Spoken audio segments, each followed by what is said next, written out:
பத்திரிகை ஊடக நண்பர்களே அனைவருக்கும் என்னுடைய அன்பான மாலை வணக்கங்கள். 23 ஆண்டு காலமாக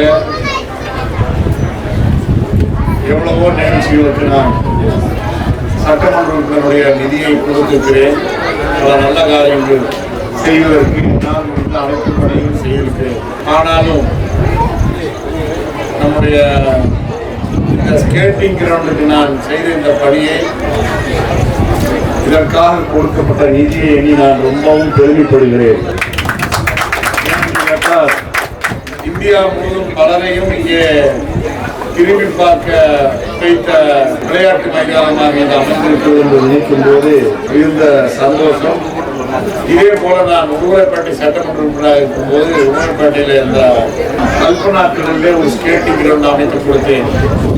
அதையும் மாணவர்கள் பயன்படுத்திக் கொண்டிருக்கிறார்கள். உள்ளாட்சியிலே நகராட்சி ஆண்கள் மேல்நிலைப் பள்ளியிலேயும் ஒரு ஸ்கேட்டிங் கிரவுண்ட் அமைப்பதற்கான நிதியை கொடுத்தேன். ஆனால் 3 ஸ்கேட்டிங் கிரவுண்டிலும் ஒப்பிட்டு பார்க்கும்போது இங்கே சற்று மாறுதலாக மிக சிறப்பாக இப்படியும் செய்ய முடியுமா என்று எண்ணி பார்க்கிற அளவுக்கு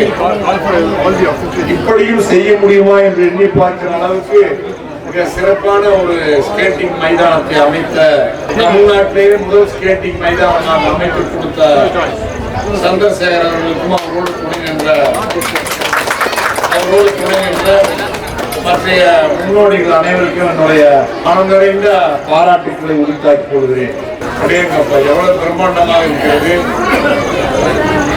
இது பொள்ளாச்சி தானா என்று நினைத்து பார்க்க முடியாத அளவுக்கு திறமை கூடத்தக்க வகையில் அமைந்திருக்கிறது. இதற்கு நானும் ஒரு காரணமாக இருந்திருக்கிறேன். மிகுந்த சந்தோஷமாகவும் மனநிறைவாகவும் இருக்கிறது. இந்த ஸ்கேட்டிங் மைதானத்தை இன்னும் மேம்படுத்துவதற்கு, இன்னும் சிறப்பாக மேம்படுத்துவதற்கு எவ்வளவு நிதி தேவையானாலும், இதை மட்டுமல்ல, நகராட்சி ஆண்கள் மேல்நிலைப் பள்ளியுடைய ஸ்கேட்டிங் மைதானத்தை மேம்படுத்துவதற்கு எவ்வளவு நிதி தேவைப்பட்டாலும் அதை நான் இந்த ஆண்டே தருவதற்கு தயாராக இருக்கிறேன். பொள்ளாச்சியில் வேற பொழுதுபோக்கு அம்சமே இல்லை. இந்த ஆலியார் போகணும், திருமூர்த்தி மலைக்கு போகணும், திருமூர்த்தி அணைக்கு போகணும். மாணவ மாணவிகளுக்கு, பெற்றோர்களுக்கு ஒரு பொழுதுபோக்கு அம்சமாக இருக்கிற ஒரே ஒரு அம்சம் இந்த ஸ்கேட்டிங் மைதானம் தான் என்பதை பெருமையோடு சொல்லி இதை நிர்வகிக்கிற சந்திரசேகர் மற்றும் ரவி போன்ற அனைத்து செல்வர்களையும் பாராட்டி, இந்தியா முழுவதும் இன்று வந்திருக்கிற அனைத்து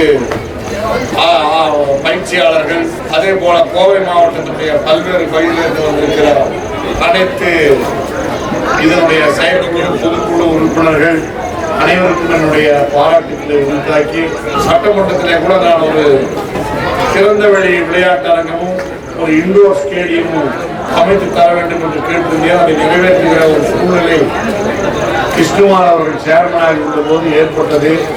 அது இடையிலே நின்றுவிட்டது. இருந்தாலும் ஒரு நாள் நிச்சயமாக ஒரு திறந்தவெளி விளையாட்டு மைதானம், இந்தியாவுக்கு எடுத்துக்காட்டாக ஒரு திறந்தவெளி விளையாட்டு மைதானமும் ஒரு இண்டோர் விளையாட்டு மைதானமும் ஏற்பாடு செய்து எதிர்காலத்திலே கண்டிப்பாக கொடுப்போம் என்பதை சொல்லி, இந்த ஆண்டுக்கு எவ்வளவு தேவையோ அவ்வளவை பெற்று சிறப்பாக அடுத்த ஆண்டு இந்த விளையாட்டு போட்டிகள் இங்கே நடைபெறத்தக்க வகையில் செய்ய வேண்டும் என்ற அன்பான வேண்டுகோளை வைத்து, இது பொள்ளாச்சிக்கு பெருமை சேர்த்த உங்களுக்கு என்னுடைய வாழ்த்துக்கள், பாராட்டுக்கள், வணக்கங்கள், நன்றி.